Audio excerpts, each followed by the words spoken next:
आदर्श पिलानी पशुपालन महाविद्यालय से जुड़ा एक वीडियो सोशल मीडिया पर वायरल होने के बाद विवाद गहरा गया है। मामले को लेकर एबीवीपी ने कॉलेज के मुख्य द्वार के बाहर धरना शुरू कर दिया।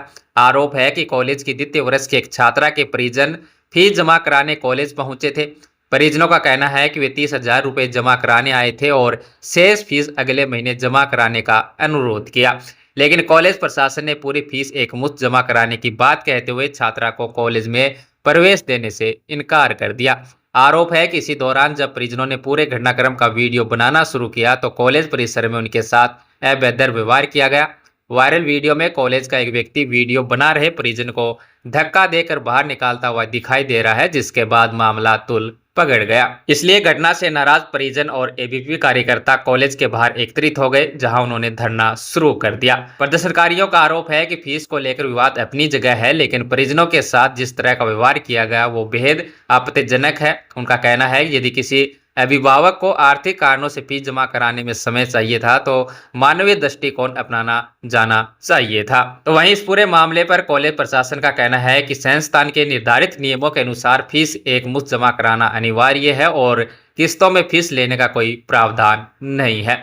हालांकि प्रशासन ने यह भी कहा है कि यदि परिजनों की ओर से लिखित आवेदन दिया जाता तो उनकी मांग पर विचार कर राहत दी जा सकती थी।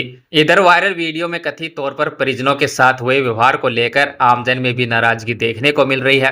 लोगों का कहना है कि एक शिक्षण संस्थान में अभिभावकों के साथ सम्मानजनक व्यवहार होना चाहिए और वीडियो में दिखाई दे रहा रवैया एक शिक्षक एवं शैक्षणिक संस्था की गरिमा के अनुरूप नहीं है।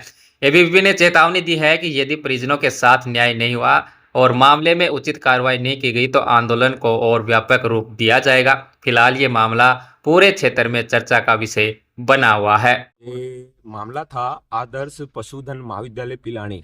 इसमें एक बहन जिसका नर्सिंग में एडमिशन है, उसके पिताजी सहर्ष फीस को लेकर बातचीत करने के लिए इस महाविद्यालय में आते हैं। एक किसान परिवार से आने वाला, मध्यम वर्गीय परिवार से आने वाले उसके पिताजी जब इस महाविद्यालय में आते हैं, जबकि जो शिक्षा के केंद्र हैं ये विद्या के मंदिर हैं, यहाँ कार्य जो विद्यार्थी पढ़ने आते हैं उनके चरित्र का निर्माण इस ऐसे महाविद्यालयों में किया जाता है। लेकिन जब ये फीस को लेकर आते हैं तो ये कहते हैं कि मेरे पास 30,000 रुपए हैं, बाकी पैसे मैं बाद में जमा करा दूंगा।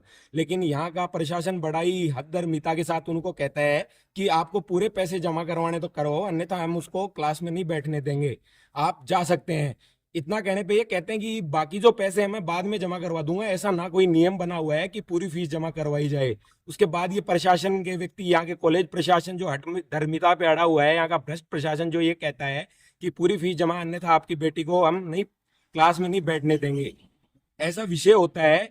फिर ये जब वीडियो की बात आती है, एक वीडियो जो इनका वायरल भी हुआ है उसमें ये छीना झपटी करते हैं, इनके पिताजी की कॉलर भी ये पकड़ लेते हैं, बड़ी ही हठधर्मिता के साथ ये करते हैं।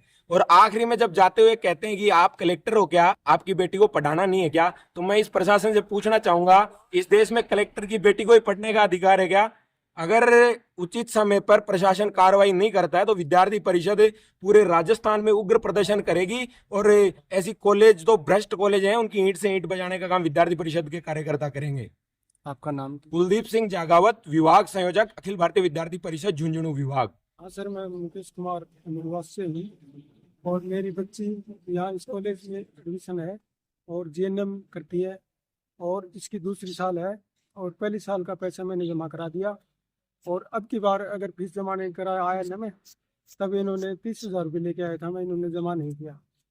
ये बोला मेरे को तो पूरी फीस देनी पड़ेगी आपको। तो मैंने कहा कि मेरे पास तो सर 30,000 हैं और 1 महीने 1.5 महीने बाद मैं करवा दूंगा पूरा, लेकिन इन्होंने नहीं माना। तो मैंने अपने बड़े भाई हैं कुलदीप जी मलिक, उनसे बात की, उन्होंने एडमिशन करवाया था और वह आए तब उसकी कलर पर धक्का मुक्की की और मेरे को बाहर नहीं भगा दिया। ये मैटर हुआ। कितनी फीस में बात हुई थी? टोटल कितनी फीस थी? मैं पहले तो 1,30,000 रुपये दी थी और दूसरी फीस थी 76,000 रुपये। अच्छा, उसमें कितने आपने जमा करवा दिए थे सेकंड ईयर के? मैं तो 30,000 रुपये लेके आया। अच्छा। और मैं 1-1.5 महीने का नाम लिया इनको, लेकिन ये मना कर दिया। ये बोला कि अगर 1.5 महीने में देगा तो तेरी बच्ची को ले जाओ आप, और 1.5 महीने बाद मिल जाए बात की। अभी कितना समय हुआ बच्चे को यहाँ आते हुए? सिर्फ 1 महीना है। मैं कॉलेज के डायरेक्टर हूँ, महेंद्र सिंह चौधरी नाम है मेरा। ये सोमवार की बात है। तो ये जो भी मैटर हुआ उससे पहले क्लासेज हमने उनकी जीएनएम सेकेंडरी क्लासेज 16 तारीख से चालू कर दी थी। बच्चों को ये कह दिया था कि 15-20 दिन में फीस जमा सेकेंडरी की फीस जमा कर। किसी बच्चे ने 18 को फीस नहीं जमा कराते रहे, वो चल रहा था। लास्ट में हमने 30 तारीख को ये कहा कि भाई 2 तारीख संडे है, 3 को आए तो फीस लेके आएंगे, ज़्यादा दिन हो गया, फीस जमा करें। तो ये जो बच्ची है, आयना नाम है, उसके पिताजी नाम है मुकेश करके हैं, ये 30,000 रुपीज लेकर के आए कैशियर के पास। और ये बच्ची ऐसी है तो इसको छात्रवृत्ति से संबंधित फार्म भरना होता है। कैशियर बात है तो कैशियर बोला कि पूरी फीस जमा कराएं, क्योंकि आधी फीस की रसीद दूंगा तो फिर छात्रवृत्ति में फिर पूरी फीस मांगूंगी, रसीद मांगूंगी तो हमें दिक्कत आती है। उन्होंने वो फीस नहीं जमा कराई तो वो पेरेंट्स विक्रम जी जो है हमारे चेयरमैन है ट्रस्ट के, उसके पास में चले गए। उनसे बैठ के उनसे बात की, उन्होंने कहा फीस जमा कराएं, 1 महीने का टाइम लेंगे। तो उन्होंने कहा कोई बात नहीं, 1 महीने टाइम लेके एप्लीकेशन लिख दो तो देखेंगे, कंसिडर करेंगे। ये उनसे बैठे बात ही चल रही थी कि इतनी देर में मैंने देखा कि उस वीडियो हिसाब से वो एक मीडिया की रिपोर्ट करके आए हैं कोई, तो सीधा ही क्योंकि मैं सोशल मीडिया से हूँ, मैं रिपोर्ट कर रहा हूँ। उन्होंने भी कहा कि बंद करो इसको, इग्नोर करो, क्योंकि आपस में कोई बात हुई। हमारा इसमें इससे कोई ध्येय नहीं है कि बच्ची को तंग करना या दलित है, इससे नहीं, हमारे सब बच्चे बराबर हैं। दूसरा कि इस बच्ची से जो फीस मांगी, सभी बच्चों से जो फीस मांगी उसी हिसाब से फीस मांगी गई है। स्पेशली हाँ, बच्ची की अगर ये दिक्कत थी, कई बार कंसिडर करना पड़ता है, तो हमें ये कहना पड़ता है कि भाई रसीद 2 कटेंगे, 3 कटेंगे, फिर मर्ज करवा के एक रसीद करवाते हैं तो हमें अकाउंटेंसी में जो थोड़ी कमी आती है, हमारी दिक्कत आती है, हमारे कैशियर की खूबी आती है, ऑडिट में भी हमें दिक्कत आती है कई बार कि 2 रसीद 3 रसीद कैसे करनी है एक ही बच्चे को। उस चक्कर में ये चीज हुई। और अगर वो पेरेंट्स एप्लीकेशन लिख के देते और हम उसको टाइम देते 20 दिन, 25 दिन, महीना का जो भी टाइम मांगते उसके हिसाब से, तो फिर हम बच्ची को क्लास से निकालते हैं तो ये मीडिया आते तो सही भी होता, क्योंकि बिल्कुल हमने कहने के बाद में बच्ची को क्लास से निकालो। उन्होंने तो बच्ची को फीस जमा कराने आई है, वो पेरेंट्स बैठा है और मीडिया भी आ चुका है। इसका हमने प्री प्लान था इसमें, और इसमें हमारा अपनी फीस मांग रहे हैं और फीस एक साथ जमा कराने का ही है। और कहीं भी अगर राज्य सरकार ये कहती है कि 2 किस्तों में ले, 3 किस्तों में, हम लेने के लिए तैयार हैं, कोई दिक्कत नहीं।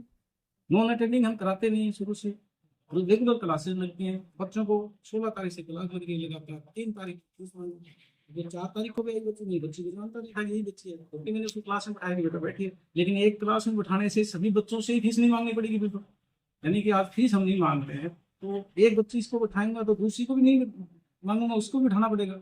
इस दोनों से हमारे काम नहीं चलेगा, सर हमें भी खर्चा होता है, हमारा भी खर्चा होता है सारी